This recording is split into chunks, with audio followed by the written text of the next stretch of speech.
pagkakulang, okay?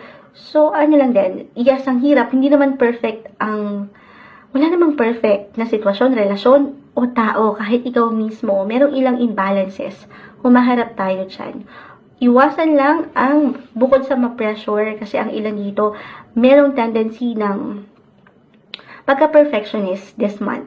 Reversal tayo every time, sabi ko nga, baka ito ay iparating sa inyo. Halimbawa, kailanganin kayo ng ilang taong ito sa inyong paligid sa trabaho, it could be your boss, your client. So, parang ang ilan, maaring maging, kumbaga, yung nakakataas yung feeling. At ito, mapupunan kayo ng pressure, ng pag-aalala na ayaw natin.